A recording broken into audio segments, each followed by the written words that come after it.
Bears Nation podcast. It is Monday, December 5th, and the Chicago Bears have lost 6 games in a row while Justin Fields continues to develop and play really well. It's really not losses, I've determined, if you think about it more so as a race for the top of the draft, in which case it's more of a win. So really it's like a 6-game winning streak if you think of it that way. So that's how I'm choosing to spin it. Because losses at this point are positive. And when you're missing half your team, losses like that are going to happen, especially when you play a guy who has owned you, not even quotes, has owned you legitimately for, our lifetime. So that'll happen. It's okay, though. Still a lot of positives to talk about and to take into the bye, especially when you consider that guys can take this to get healthy. So that being said, this is Bears Nation podcast. Kevin Lapka, how we doing? We're doing good, man. We're doing good. A much needed bye week for the Chicago Bears for sure.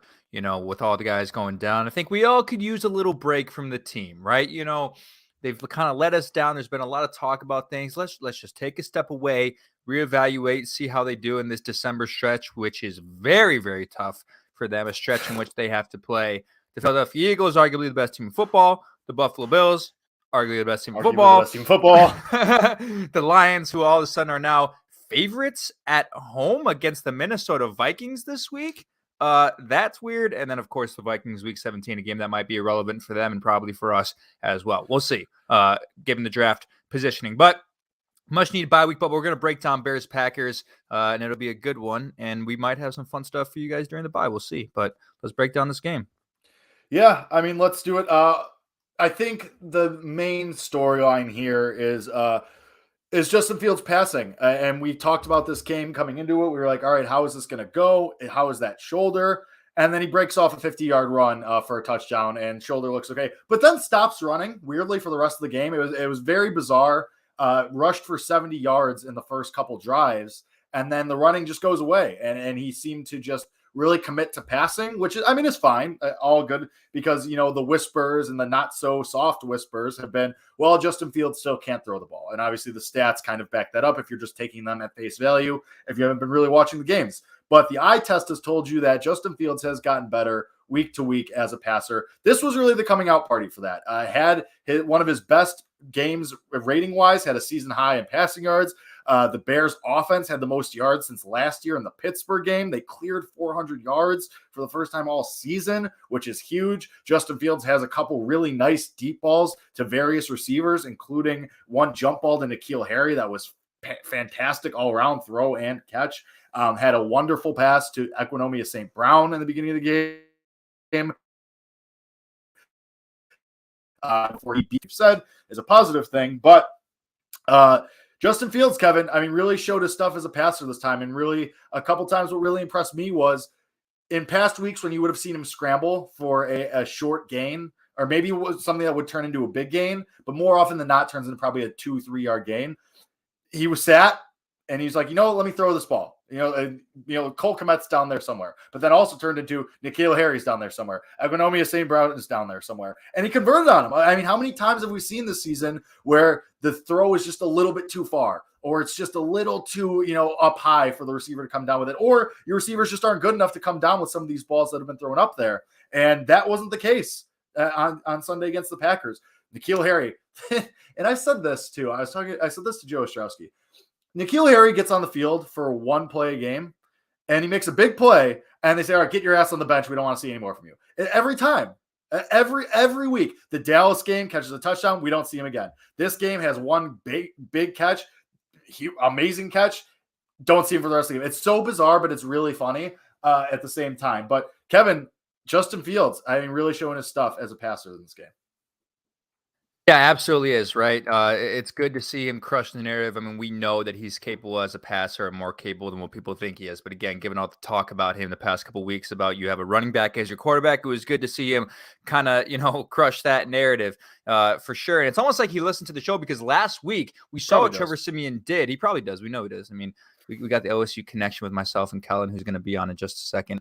You never know. But we saw Trevor Siemian throw the ball down the field, Chase Claypool a couple of times, and we said, you know what? Justin needs to adopt that effort. My guy's down there somewhere, especially when you do have guys on the roster now who are capable of making plays like that for you, like Chase Claypool and like N'Keal Harry. And he did that. He did that twice. Now N'Keal Harry beat Jair Alexander on a route. It was sort of a stop and go. I think Justin might have got Alexander on a pump, because I actually ended up seeing the end zone view of this, and he pump faked. Alexander tried to jump the route, and Harry got behind him, and Alexander's just talented enough to catch up to it and still make it a contested catch. But just this idea of, hey, let's go downfield more, and we talked about what that's going to do for the passing yardage total, right? 254 total yards, 20 for 25.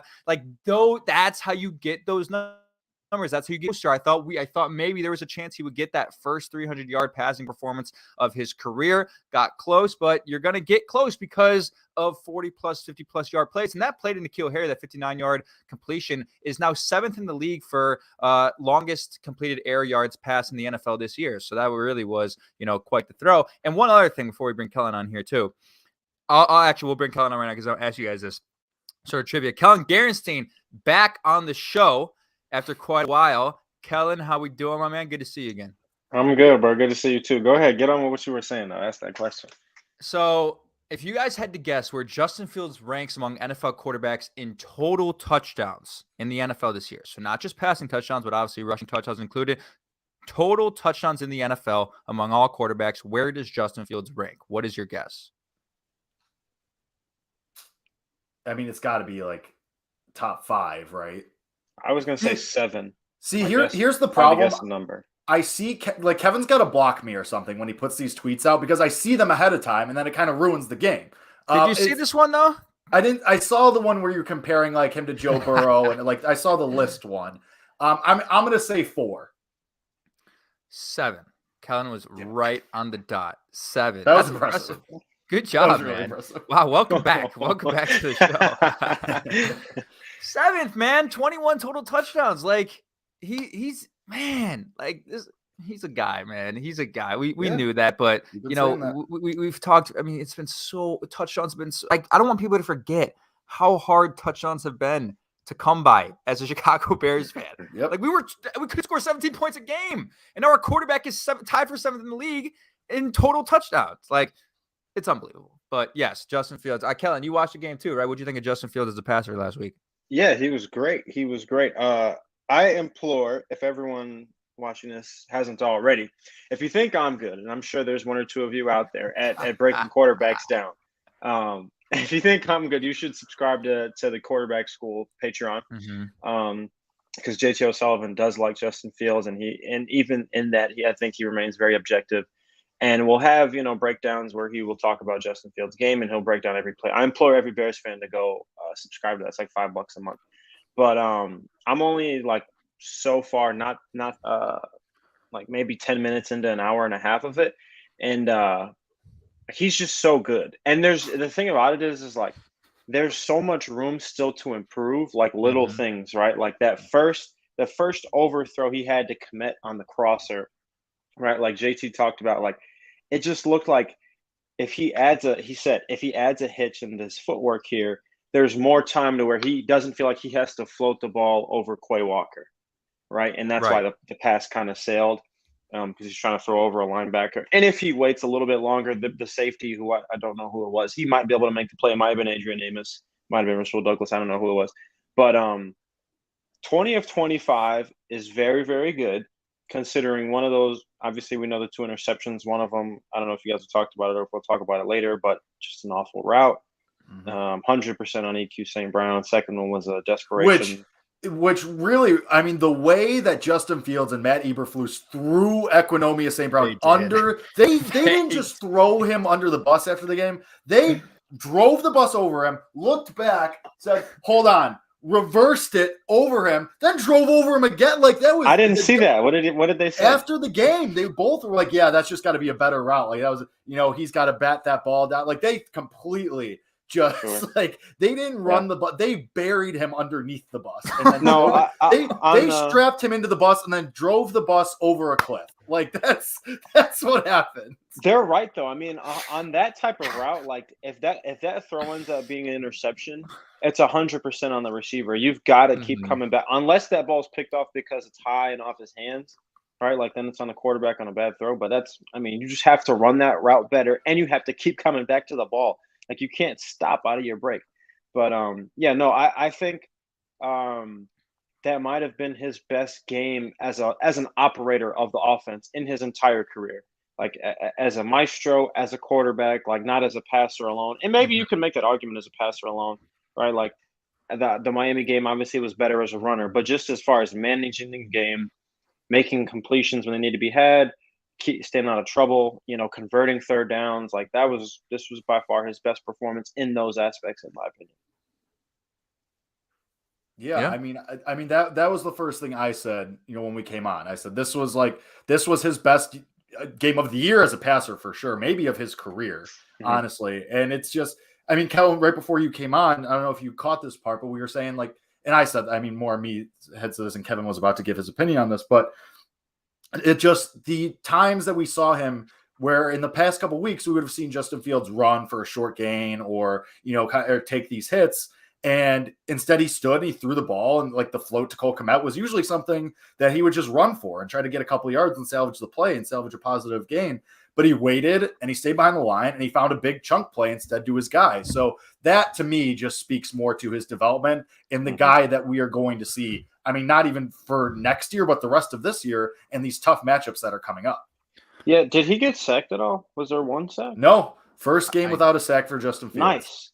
Nice. Yeah, he was kept pretty clean. He didn't have to make a lot of Superman plays to escape a lot of sacks like he had in the past too, which is pretty good. That's definitely a good thing. I would say so. Yeah. And he definitely looked more confident standing in the pocket and delivering and going through.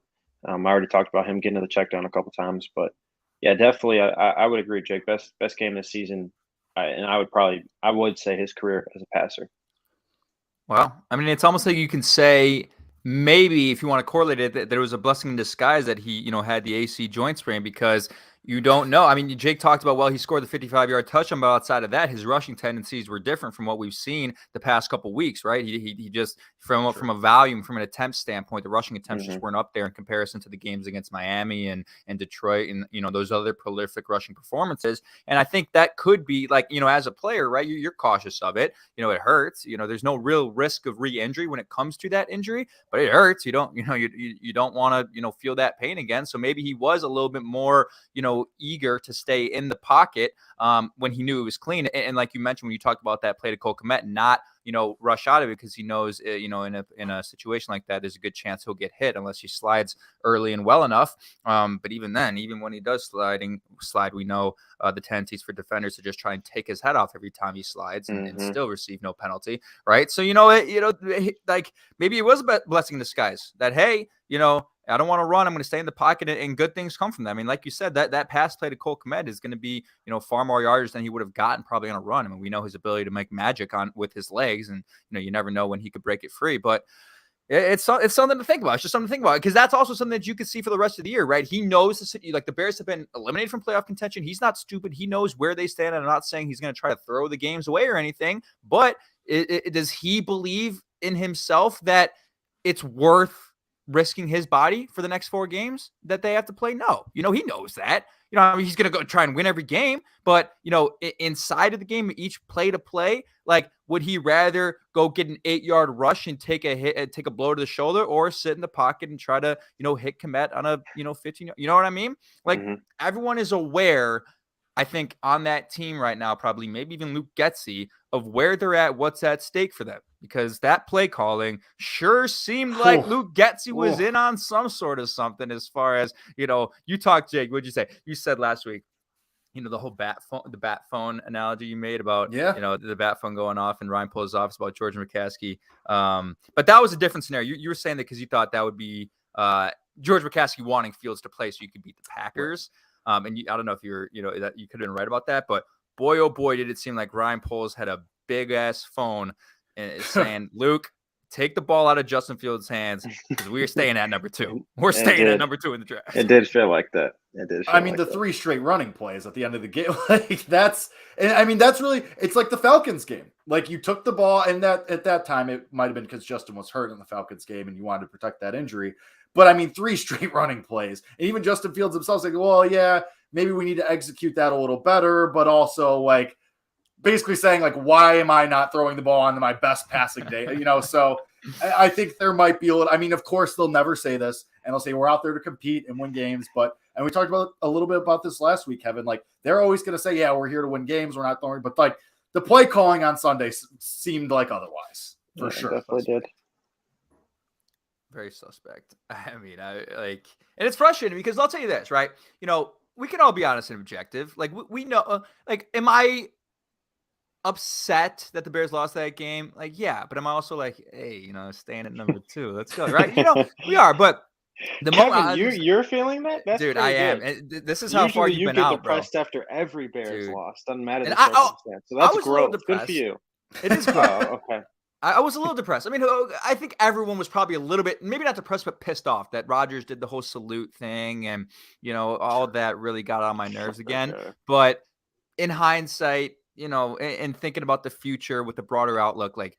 Probably better for the team that they lost that game. But what I was going to say is like the moment I was watching with my dad, and the moment that game started, my dad's energy and his hatred and the sheer fire that was ignited under his ass when he saw Aaron Rodgers walk on that field, maybe he's just say, fuck it. Like, I want the Bears to win this game because that guy's been around for so long, my dad, and he fucking hates the Packers. And that's what a majority of the fan base does. They hate the Packers. And for that 3 hours, I was like, fuck draft position. I want to beat this shit out of this team. And I thought we had it. I honestly did. Like they controlled that game.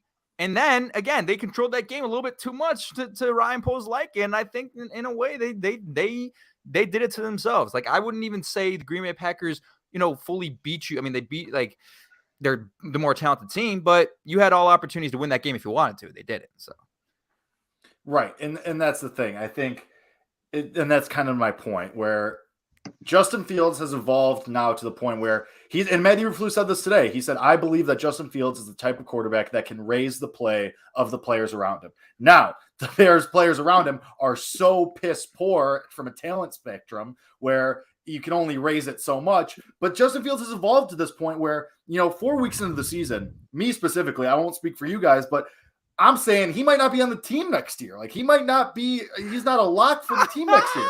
And now here we are. He's evolved to the point where he's playing so well that now he's putting you in jeopardy of getting the number 2 pick. And now you have to play call despite him because he might just win you the game. Like he might just go out there and play really well and win, even though your season is lost and you're trying to get Will Anderson or Jalen Carter or whoever it might be. And now you're like, shit. He's too good because now he's jumped so far up where now, crap, we might have to do a little bit of self-correction here. And yeah, you know what? Let's keep dialing passes to Equinemius St. Brown. He'll fuck it up at some point for us. I don't think a second-year QB that I can remember has done more with less. And I know Lamar won an MVP, so that's kind of saying a lot. But Lamar had a great defense. He had a great offensive line. And while he didn't have great receivers, he had a good guy, Mark Andrews. He had a good running game. Obviously, Greg Roman had been there, and John Harbaugh is who he is.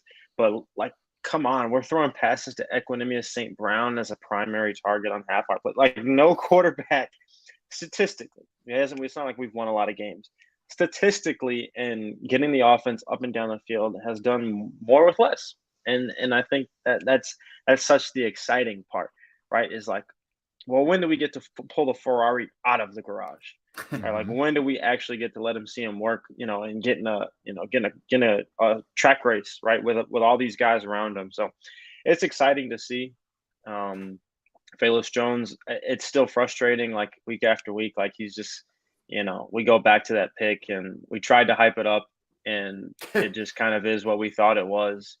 Fuck, maybe we'll see him at running back more and they're going to try and get him the ball. But yeah, man, even with Claypool still on the team, it's still doing more with less than almost everyone has done it with. I mean, and that's the thing, though. I mean, Claypool disappears again. It disappears again. I mean, he had 4 catches, but for not a lot of yards. It continues to be frustrating because, he's had his best game with Trevor Siemian. And, Kevin, you kind of made the point last week that, well, maybe it's just that Justin Fields isn't on that level with him yet. That is a huge indictment of Ryan Poles and Matt Eberflus in the coaching, if that's the case. Then, if they got this guy for a second-round pick, which is an early second-round pick too, and which is going to be near the top of the second round now, and maybe the Lamar Jackson injury helps you with having the Ravens pick, so it stings a little bit less. But regardless, giving up that second-round pick for that guy who you can't even, you're getting him the ball, but it's not in situations that really make sense. It's these screens and these short routes. It's the complete opposite of what you thought he was going to do. And he has his best game with Trevor Siemian and 4 or 5 games with Justin Fields now, and he's still it's a disappearing act. And it makes no sense, and it's completely just blowing my mind week in and week out. Yeah, it is. I don't have the answer for it. I really don't. I mean, we know, I had to go back and watch all 22 and really see what they're trying to get him involved with down the field, because you're right. The times when we see him get targeted, it's on the screens, which doesn't make a lot of sense. He's a fast player, but is he the guy that you'd be targeting on the screens every play? And most of the time they just get blown up. It's like the defense knows they're coming. And then I don't know what they're doing with him down the field. I don't and we know Chase Claypool is not an elite route runner. We know that, but we know the strengths of Chase Claypool, and that's, go up and get the ball, utilize him in the red zone. And that's really when we traded for him, I was like, well, he's going to give you a boost in that area. You get into the red zone, a place where you previously had a lot of issues in the beginning of the year. Obviously, they've remedied those issues because of the legs of Justin Fields, and they've been one of the better red zone teams, the past 6 weeks or so. But that's where I thought the value would come in for Chase Claypool. Hey, you need boost in the red zone. You need a guy who's going to draw a little bit of attention and a guy who can give you a chance on a one-on-one ball.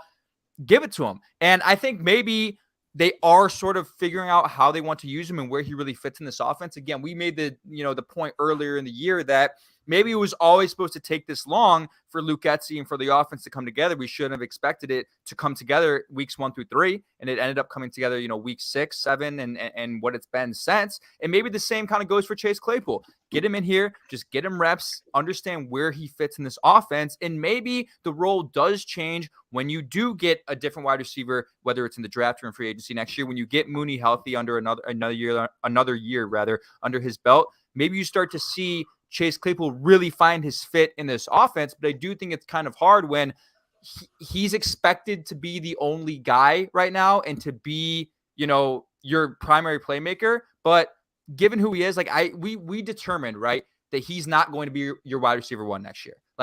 Odds are, and the smart thing to do would be to find a way to get a guy in the draft, or because, it throws a wrench in everything that they could get Jalen Carter and Will Anderson, if you don't trade down and try to get another pick in that first round. But, we would like it to be that Chase Claypool is your wide receiver 2 and you get a younger guy who's your wide receiver 1. So he was never supposed to be, at least in our eyes, the number 1 option in this offense. And maybe he's being thrust into a role that they didn't anticipate him being in. I'm not sure. But I would like to see. I think they did anticipate him. They did anticipate this role for him. That was the whole point of getting him, so that Justin Fields could have that extra playmaker. But if we know that the outlook for Ryan Poles has always been beyond 2022, then I don't think they were even expecting to make this trade and say, "Hey, do things for us to end 2022." I don't think they care about that. I think this was a move now that I see what Ryan Poles has done and see how they used him of, hey, we know that you're going to be our guy for 2023 and maybe 2024. We'll see, what kind of extension or whatever you may get. Let's just focus on those years. We know that that's the future for you. We're not going to try and make you something you're not in the end of 2022 because we don't care. They don't care. They don't care about 2022. If they really cared about winning, and maybe if they're in a different position, you might see an elevated role and more volume for Chase Claypool. But if the outlook is always beyond 2022, then I think that has to apply to Chase Claypool and his utilization in this offense as well. That's my only point. Kellen, you agree? Yeah, I would agree. I just think that they're struggling to find footing with him and kind of find his fit in such a, him and Mooney together where it's not a lackluster set of weapons. And obviously with Kmet coming on and the running backs they got, but it's still just so everything is so new to everyone. Jesus, Don Burr. My Diverse goodness. bag. But All right. If we're gonna do this, it is very, very interesting that certain people show back up in the comments after being radio silent for multiple weeks. I just want to say that. It's very, very interesting how one certain team starts playing really well. Didn't hear a peep for the first 8 weeks. No, not even. This is the first time in a long time. This is the first time since off season, I think. Yes, it's very, very interesting how that happens. So interesting how that happens. All right, you hung 40 on the Jaguars. Congratulations. They're probably the worst run franchise in all of sports, arguably. Anyway, no, I don't agree with the Chase Claypool. Oh, well, you didn't anticipate this role for him, and maybe he's not ready for that. This was the whole part of getting him. Like you were. I mean, and again, that's an indictment on Poles then. If the guy can't handle this type of spotlight and this kind of workload and being put into this role, then that's on Poles. And that makes me worried for this offseason. Because if you can't properly evaluate a receiver from Pittsburgh and give a second-round pick for a guy who's not going to be worth that, this is a very important offseason. And granted, the draft and what has happened so far gives me more confidence than not in Ryan Poles. But it's still a huge miss. It's too early to declare that. Right. If it ends up like that. Now, we are prisoners of the moment and recency bias and how it's gone so far. That kind of that hamstrings us a little bit. But I'm just saying overall, it's not a great look. I just think part of it is like, we don't think about what he's done when given opportunities, right? When he's been targeted, he hasn't been bad. He isn't dropping passes. He isn't making mistakes. He isn't fumbling the football. You know what I mean? Like when he's getting targeted, he's, making the play he needs to make. It's not his fault that he's supposed to run a 4-yard dig and is only getting 4 yards, right? In certain situations. So that's why I just read this comment from Don Burr. Sorry, just completely distracted me. The Lions fan, I just can't. I can't with the Lions fans. I can't. But it's why I don't know if I'm ready to put it on Chase Claypool for the lack of production, right? I'm not ready to just say, hey, well, Chase is at fault here. Obviously, the snap count been as high as it was in Pittsburgh, right? He's not getting as many targets as he's gotten in Pittsburgh. He's not getting as many chances, whether it's on Justin, whether it's on his role in the offense. So I wouldn't be ready to say it's on Claypool himself. You can make the argument that Poles and, the coaching staff didn't do it right as far as how Poles had a vision for how he'd be in the offense and how Luke Getsy would adopt that. There's a conversation to be had there, but I think it's too early in this offense to say, well, Chase just isn't a good football player anymore. Like he was not evaluated correctly based off of what he accomplished in Pittsburgh. I don't think that's fair given his lack of opportunity. I think that's the only thing. And I just think, we've already seen, the difference in this offense from week 1 to what it is now, week 13. Imagine what the difference could be from week 13 this year to week 2 or 3 next year. Once you have a ton of different pieces, once you maybe even are able to adopt a different identity on offense, because it's not like, and I'll ask you this question, Kellen, is it possible that, and I think we've determined that it is in most cases, that your offensive identity changes given the personnel that you have, right? Oh yeah, 'cause you have a vision. Yeah. So is there a chance that we could see a relatively different offense if you have a shored up offensive line and you have more weapons next year? Yes. I think you get a guy like Jordan Addison or Josh Downs or JSN, any one of those guys, and especially now that Booty is going back to school. I think you're going to see a lot more motion, and I know Getsy and LaFleur's offense looks a little bit different than like Shanahan and McVay's does. Like I feel like when we talk about those three, as far as them being like that West Coast Bill Walsh system, and they all come from the same family, right? They all learned from Mike Shanahan. I feel like we can group McVay and Shanahan a little bit closer than we group like LaFleur and obviously Nathaniel Hackett with the woes that he's having and the way Luke Getsy calls offense here. Now, obviously, that could change, like we said, based on the personnel that's coming. But I think we'll see a lot more motion with a high level guy next year if we get that. Granted, don't know who we're getting, whether it's Jalen Carter, Will Anderson, or we get a tackle in that top pick. But I think that's like we're just not fast enough right now. Like our offense isn't fast enough to compete and score a lot at the NFL level right now. And like when you go and watch JT O'Sullivan's videos, he'll call Cole Kmet like an eligible tackle or something like that because Cole Kmet is just not that fast. It's funny, but to Cole Kmet's credit, he has been playing a lot better. But we're just not fast enough right now. And Chase Claypool, like I remember when we were looking at the next gen stats, like he was on like top 10 ball carriers, our top 10 fastest ball carriers. I can't remember when that was. And we all know about Mooney's speed, especially with him off the field right now. But I don't know what's going on with Demo, but Herbert's a good looking back. You just need like that. You need a guy that that is Valus fast or Byron Pringle explosive, but is just reliable in the pass game. They don't have that guy right now, and you can just tell, right? You can just see it all over the field. And not to cut you off, Kellen, but you need your AJ Brown. Look what AJ Brown has done. Like that's the comp, right? AJ Brown and Jalen Hurts are the comp for Justin Fields and insert question mark here, right? Like that's what you're going for. Like week and of course like Devonta Smith's emergence has obviously helped that too, and you hope that can happen to like either Mooney and or Claypool. Correct. But AJ Brown is the comp. Like that's why we're all so high on Jackson Smith and Jigba, because that history there. Like you need your Jamar Chase, you need your AJ Brown. Like that appears to be the missing piece, because Jalen Hurts went from really, really good quarterback or solidly above average quarterback last year to holy shit, this guy's going to win the MVP probably. Like that, and that's thanks in large part to AJ Brown, and of course Nick Sirianni might win Coach of the Year. He's really good as well. But like, I have a question. Go for it. I don't think this will happen because I don't think the Bengals are that stupid. Yeah, T. Higgins. No. I'm talking about Jamar in a couple years. So let's shot. 0%. Wait, no, what's the question? What's the question? I don't disagree, Jake. The Bengals do not have a lot of money. They are in a very messed up situation. They're going to have to let some of their good players go. They have not paid Joe Burrow. They have not paid T. Higgins, and they're going to have to pay Jamar Chase, obviously. Burrow's going to get paid this offseason. It's going to be huge. T. Higgins is going to want to get paid this offseason. Let's say they do. Let's say they say, like, we're going to give him his money. And they're going to say, Jamar, like, we don't have it. Like, we can't clear the cap enough for you. Like, the best we can do is $20 million. And Jamar's like, well, Justin Jefferson got 32, so I want 35. And the Bears say, okay, Cincy, we'll throw you two. And this is in the case that the Bears don't get a receiver with their 2023 first-round pick. So this is after 2023 is over, right? Assuming the Bears do not win a Super Bowl. Off-season 2024, the Bears say, we'll send you 2 first-round picks, our 24 and our 25 first-round pick, and Justin Fields is still in this rookie contract for 1 more year. Do you do it? Yes.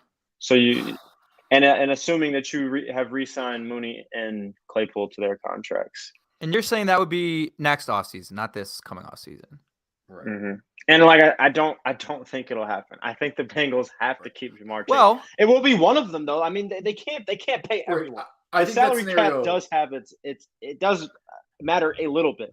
I think you risk alienating Joe Burrow if you choose T. Higgins over Jamar Chase. And I don't think they'll ever make that mistake. I think T. Higgins is the more likely, and I think his price would be cheaper, not because he's not as talented. I mean, you can make the argument he's just as talented as Jamar Chase. It's just the production isn't there from a pure number standpoint because he's behind Jamar Chase. Like he's not getting these 300-yard receiving games, these gaudy numbers that Jamar Chase puts up.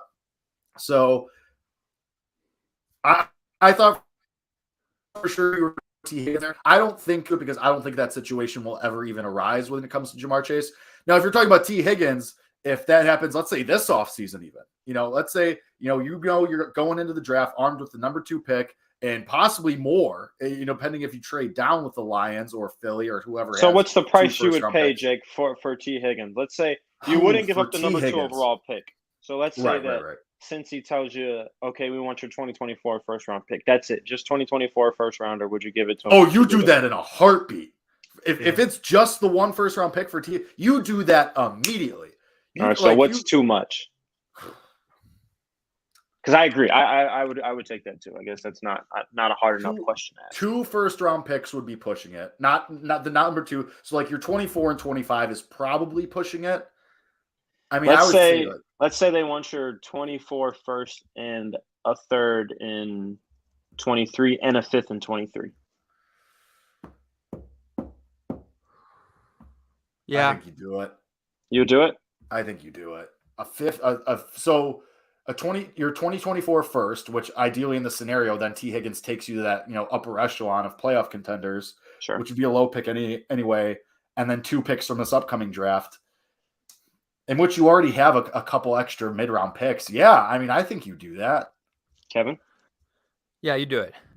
You 100% do it. You have to. I mean, you have to. And you're actually raising a really good point here. So we all saw what happened last year, right? With, AJ Brown got traded from the 2019 draft class, and who I'm blanking on who else got traded. Wasn't there another big name that got traded? Tyreek Hill. Well, Tyreek Hill, but he wasn't from that class. I'm talking about the class that was due for the extension last year. I think it might have been the other way around, where most teams actually signed with their original DK team, and Terry and Debo all got paid. Yeah. Yes. To go back to the AJ Brown thing, or the Jamar Chase thing. To tie it all back, AJ Brown only went for the 18th overall and 101 overall pick. Right. I don't think T. Higgins is as worthwhile. Like AJ Brown's probably better. So it might not even be that. Like it might be like but the Cardinals, think about how much the Cardinals gave up for Hollywood Brown. You know what I mean? And like Hollywood Brown is valuable to Kyler, but like I wouldn't pay a fucking first rounder for Hollywood Brown. I think it's situations are situational too. Like the Cardinals were desperate. They're like, shit, we're not gonna have, DeAndre Hopkins for the first, whatever it was, 6 weeks or whatever, 7 weeks. And we gotta, because I mean, look what happened. It all cratered. Cliff's gonna get fired. Kyler, like, he signed this big extension. Now they're like, crap, we might be stuck with this guy who's like maybe not be very good in the second half of the season because he's playing Call of Duty. Like, oh God, I mean, it might be situational because the Eagles too were in a position where it's like, all right, if this doesn't work out, like, let's say we don't want to meet the price, we still have Devonta Smith and Dallas Goedert and a running game and offensive line that we like still. So yeah, it might be situational in that case, but it's a good question, and it's probably going to be something that comes up. Once March, April roll around, we're probably going to revisit this. And I'll tell you why. So let's play this game now, okay? So again, I talked about last year. Like, I think what I was referencing last year was so many wide receivers were rumored to be traded, right? DK Metcalf was, holding out or something. We know AJ Brown got traded. There was the Debo rumors was about a big Debo. one. Yeah, that was a big one. And I know there were a couple people who thought Debo to the Bears was going to be a thing, but that's what happens with any player. Bears. If they're a free agent or a trade prospect, everyone thinks somehow the Bears are in play. And they might be now. They might be now because the amount of draft picks they have and the amount of salary cap they have. But again, a lot of those situations were, with those wide receivers that were due for the contract extension. So now let's play the game this year, right? Which wide receivers from the 2020 draft class who are due for a contract extension this year might be a potential trade target for the Chicago Bears that won't cost you a first-round pick? Let's go through these names, okay? Let me pull it up. So Justin Jefferson, I would imagine the Minnesota Vikings are going to sign him to the most this is an insane proposition to even float. Right. Let's rule that one out. Now, this is where things get interesting. The people who are probably safe are Justin Jefferson and CeeDee Lamb. I don't think CeeDee Lamb is going anywhere. It's interesting because that offense does have so many playmakers, and I have to look at their cap situation. Like, they're spending a lot of money on that offense. And I don't they're think going to have to let Tony Pollard walk. Yes, and he should be a Chicago Bear. But if they sign OBJ or something, I don't know. I mean, it's not out of the question that CeeDee Lamb I don't know, right? It's the proposition that you're making for Jamar Chase. We could say unlikely. We can say unlikely because I feel like in most situations, it's either the person is not content, the player is not content with where they're at given the QB situation or given the team situation. And for that reason, they request a trade, or the team just financially can't afford it. And that's Kellen's point for Jamar Chase is they financially, like, you think Jamar Chase wants to be in Cincinnati? Yeah, he'd love to play with Joe Burrow and his former college quarterback. But if they're in a financially tied up situation, right, that's the scenario, Kellen, that you see him, potentially not. I don't think Jamar Chase is going to take like a $10 to $12 million pay cut to stay there. And if he does, like, good for him. Like they're probably going to be successful. If he does, it's because Joe Burrow's handed him stacks after games. Part of his contract. But like, it's not like they have to, like, the money matters. Like, you got to pay someone somewhere. I don't know how the Saints do it, or there's teams that are over the cap. I don't know. I'm not familiar with that. I'm not a cap expert, but I know that shit comes around and it'll bite you. So the Bears are dealing with it right now. Yeah. But we're in a good position in the offseason, though, which is the great thing about it. But you're right, Jake. So for the sake of the point, we'll consider CeeDee Lamb and Justin Jefferson safe as far as the ones who are probably most likely going to get the extension this offseason. So now you go to the players that I believe are trade candidates, right? We'll start with a guy who was already on the trade block before the trade deadline, Jerry Jeudy.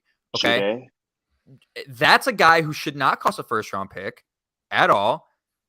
Would you be willing to trade something for Jerry Jeudy this offseason?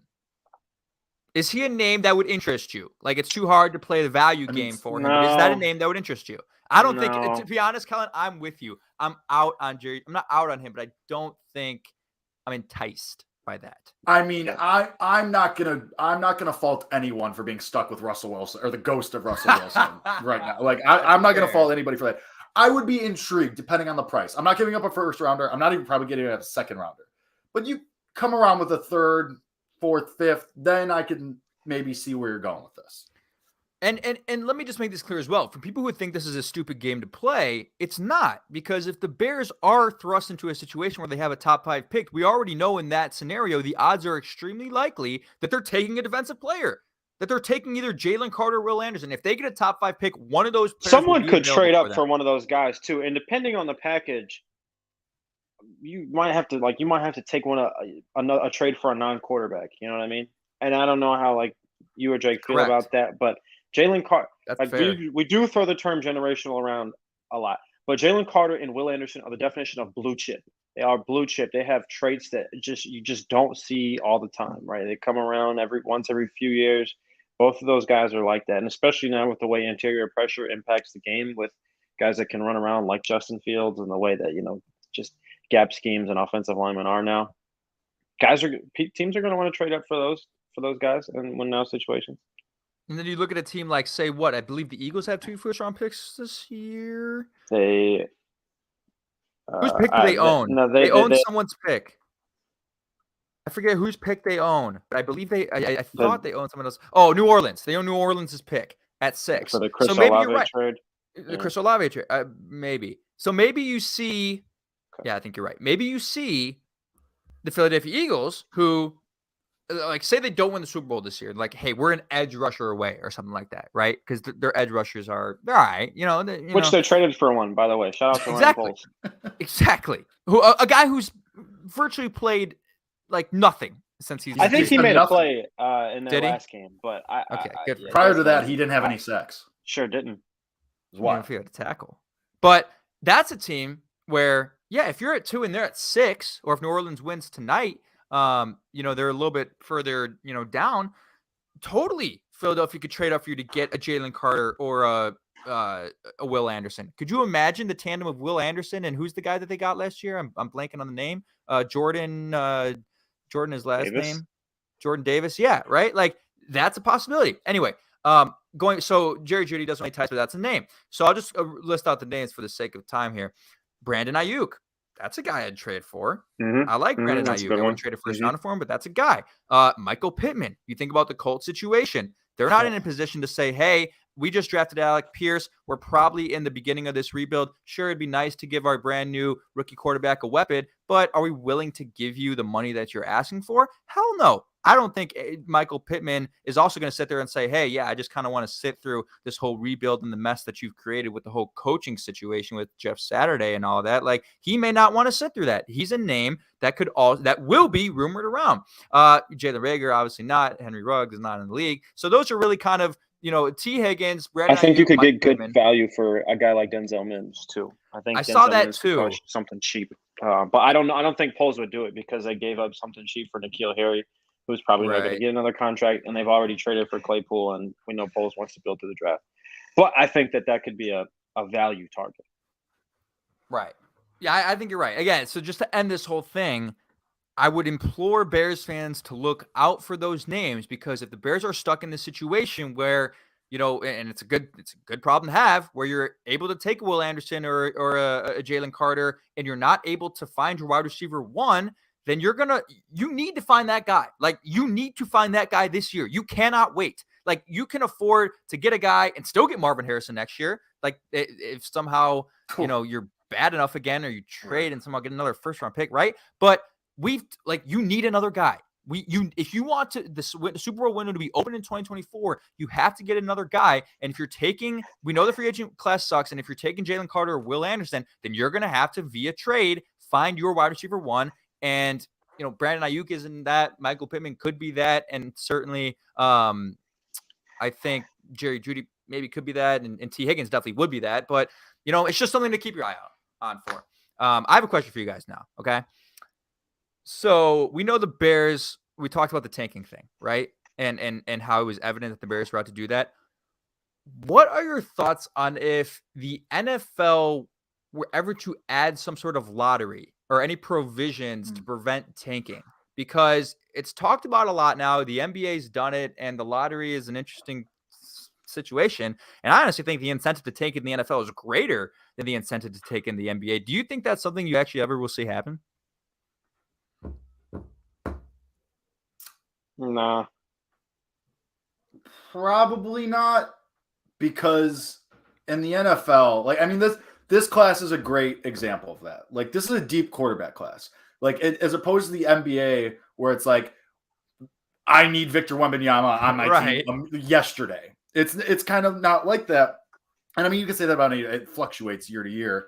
But Correct. The NFL is like, I think it's also because the NFL can be changed so like when the Texans get Bryce Young at number one, that immediately puts them way closer to an average team than a horrific one. So it's kind of like, if you tank once, you look what the Bears are doing right now. Like, they have to take the ball out of Justin Fields' hands at the end of games to lose games. Like, and that's how good he is.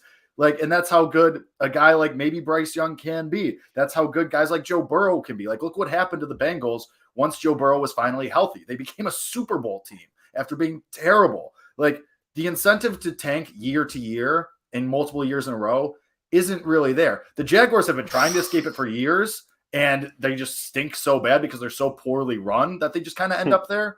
But a lot of times you get the guy, and then you're like, all right, now we can go. Now we can spend a lot of money, and we can get back to contention because we have the one quarterback. We're good. Whereas the NBA, it's kind of like, all right, we probably need 2-3 superstars. So, if we tank 2-3 years in a row, then now we're back to contention. It's not the NFL, more often than not, is not a multi-year tanking job.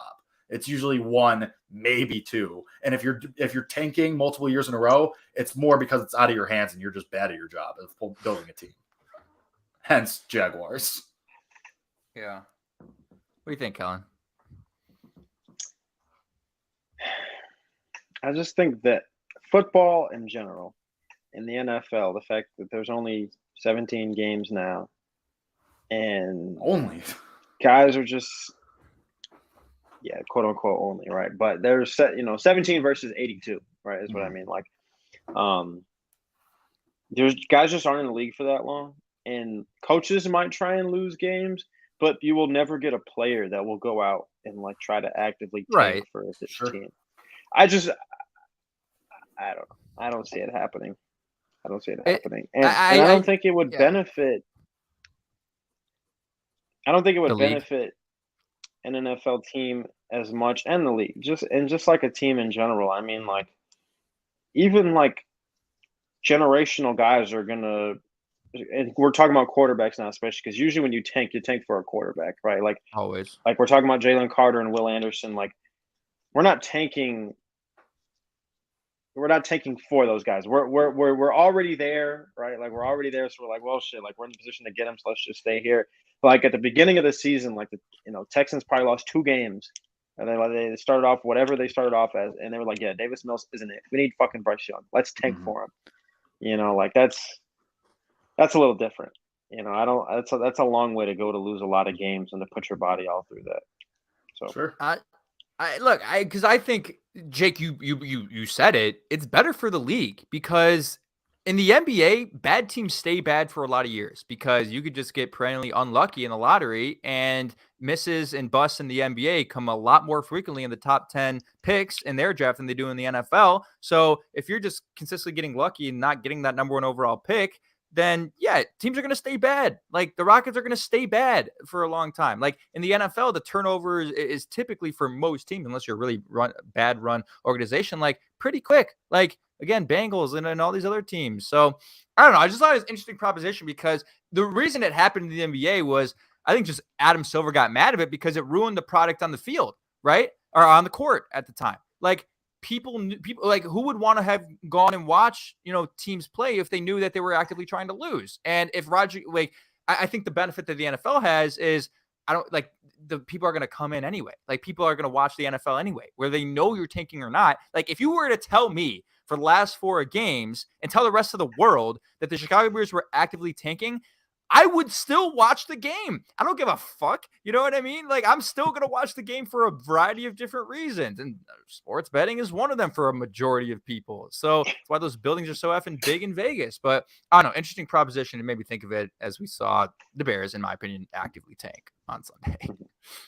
Right. And also to your point of like, you have a reason to watch, like Justin Fields and his progression and ascension as part of that reason. So yeah, I mean, it's all part of, I don't think there'll be a lottery. The NFL is just such a different animal. But I mean, we'll see.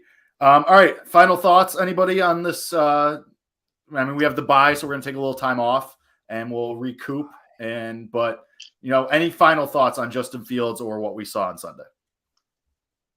What do you got, Kellen? You're smiling. You got something for us? No, I was laughing at you when you were like huffing and puffing at saying the bye. But I'll give like a thought or two here. I think that the offense has still got some things to figure out. Whether Luke Getsy was trying to tank or not. I still think there's a bit more things creative wise that they could be doing to make the product a little easier. Like I just think that sometimes things are like a bit too hard for the Bears. Mm-hmm. And I think there was a point where Justin was 14 of 16. One of the incompletions was the overthrow the commit. And the other one was like the screen, the Claypool that was behind him, I think. And like I just don't think that play needs to be in the playbook. Like that's a play you run for like Devontae Adams and prime DeAndre Hopkins or a guy like Antonio Brown. These guys who are like electric with the ball in their hands are just solid football players. Like I don't think you need to waste the down trying to make a long handoff to that guy when your running game is already as good as it is. And I don't think we need to be running Wildcat. I criticize Matt Nagy for running Wildcat because you've got the greatest runner in the league at quarterback right now in Justin Fields. Like there's no reason to take away that forced stress on the defense with putting the ball in a running back's hand. I just don't get it. So as a critic, there's some things that I think still need to be ironed out, which is exciting, which I think is a reason for Bears fans to be excited going forward. It's still really bad right now. Like as good as Justin Fields is, the rest around him still isn't that great. The offensive line is improving, which I hope is a sign that Chris Morgan is a good offensive line coach because that would be really big. Mm-hmm. Luke Getsy obviously has grown as the season has went along. I fully believe that Matt Eberflus was a really good hire for Ryan Poles. Ryan Poles is still, jury's still out on him. I think he had a good first offseason, not a great one. The Claypool, trade is looking kind of right now. The Velus Jones pick is looking pretty bad right now. So he's still got some things to prove. But for the most part, I think the franchise is looking in a positive direction for the first time in a very long time. Yeah, I absolutely agree. That's a good statement. I'll leave you with this, and it's also sort of a question. It's something I want you guys to consider. So, Carlos Santos missed another extra point yesterday. Okay, and if you think about it, Bears lost that game 28-19. If he would have made that extra point, they would have had a chance to really run the offense they wanted to going down the field, knowing that they just needed a touchdown, with the 2-minute drill at the end of the game, instead of saying, hey, we got to force the ball down the field because we got to score and then we got to get an onside kick, blah, blah, blah. And that caused the Justin Fields interception. And it just made me think, like, not about that game in general, but about Carlos Santos. And he's been good, overall this year. But the past couple weeks, he missed the extra point against, Detroit. We know he's sort of hamstrung as far as his distance as a kicker. He's 31. And I was on the train today going home and I was like, who are the free agent kickers? Like, let's just take a look. Okay. And Robbie Gould's a free agent this year. Okay. He's a free agent. He's 39. A lot of kickers play until they're 42, 43 and are just as good. We know how much Robbie Gould loves this city, loves this town. With the Bears, we hope being, starting to be a playoff team again in 2024. I would not rule out the possibility of Robbie Gould coming back to Chicago next year. I would not rule it out. That's all I'm saying. Am I crazy? Kellen, I'll let you go first because I can't. You think I'm crazy? What is? I would never think of that. Like, that's just something I would never like sit on the train and think about. But I'm happy you did, Kevin. I'm happy that you did. Yeah, it's possible. Sure. We do know Cairo Santos has a limited leg as far as distance. And this is a city with swirling winds. And until Arlington Heights is confirmed to be an indoor stadium, you need a kicker that, if you are going to compete, which means you are going to be playing games in Chicago in January when it is fucking freezing and the winds are swirling, you do need a guy, because special teams are important, and you need a guy that can convert 3 points when you need him to. And Cairo Santos, for the most part, for the first 10, 11 weeks, is that guy. So I get your point, Kevin. I haven't sit down and watched Robbie Gould. I don't know how much juice he still has in his leg. But if he's still Robbie Gould from Lovie Smith Bears days, then yeah, bring him back. Fuck yeah. Hell yeah, do it. This is my answer to Kevin's question about the kicking game. Good. A resounding, who cares? Come on! It does not matter. It doesn't matter. Who cares? Good teams can afford to be like, oh, what's our kicking situation going to look like? You're a bad team. Have the tryouts in camp again. Bring 17 guys in again in camp. I don't care. It doesn't matter. Good teams can worry about the kicking game. I'll worry about this in June, if it even comes to that. Yeah, you want to put Cairo Santos out to pasture? Fine. I'll care in 6 months. It doesn't matter. Once we get to that relevant stage again, then I'll worry about the kicking game. Cairo Santos, yeah, you've been great. Yeah, are the wheels kind of falling off? Yeah, great. You suck anyway. It doesn't matter. But you won't next year, and that's the point. Right, Jake so woke that's up what at I'll 4 care. a.m., and I'm making him rile up. He's probably winding down, ready to go to bed, and here I am riling him up. He's going to be up for another 2 hours now. It doesn't matter. It does matter. It does matter for next year. Our whole conversation this episode has been about next year, hasn't it? I'm thinking about next year. Was Cairo Santos really going to be like, you're putting his poster up for next year? Is that really where we were at? Cairo Santos might not have even made the team next year anyway. Well, that's my point. You might have if had he wasn't an going to make the team, then who would have been your kicker? Exactly. That's my point. It's become a problem that you have to address. It's not going to be a problem. Kicking is so great. Cairo Santos has been super consistent the last couple of years. The wheels were bound to come off at some point. We'll talk about it in camp. I do not care. This cannot be the franchise that does not care about kicking after 20 years. You can care. You can care in 6 months. I'll have this conversation in 6 months. No. Yeah, but what fun is that? Yeah, let's have it before Hogan Johns have it. Shit. Jake, we're 3-10. What else the fuck do we have to talk about? Okay, it's kicker season. We just did 57 minutes on the quarterback and the wide receivers, and we're gonna keep doing 57 minutes on the quarterback because that's all we've got. You really want to go back? All right, if we're giving 57 minutes to the quarterback, we can give 3 minutes to the kicker. You really want to go back to 2 years ago when Cairo Santos was player of the game every week? You want to do that again? I'm just saying. We all know what happened the one time the Bears had a chance to make us a run. What was it that held them back? The effing kicker. Okay, kickers matter too. All right. If the Bears win the Super Bowl, fuck that guy. By the way, that guy who shot my name. Fuck that guy. He's that guy, bro. 4 years later, we're still scarred. It's fine. All right. This is a good note to end on because we're talking about kickers of ghosts past. Kickers of Christmas past. All right. This has been Bears Nation Podcast. We appreciate the listeners and most of the commenters. No, I'm just kidding. Even though, you come out of the woodwork at certain points and it's very cherry picking-esque. But anyway, we still appreciate you taking the time because you're still here. We're in your kitchen. It's fine. This has been Bears Nation Podcast. We'll be back at some point. I don't know. It's the bye. We'll figure it out, but you'll know because you'll get the alert that we're going live, and then we'll do our silly little tweets, and it'll be fine. So this has been Bears Nation Podcast. We'll be back at some point in the near future. Everybody enjoy the bye. Enjoy the Bears not rising your blood pressure for once. Go touch grass. Do something before it gets too cold. We'll be back. Bears Nation Podcast. As always, bear down.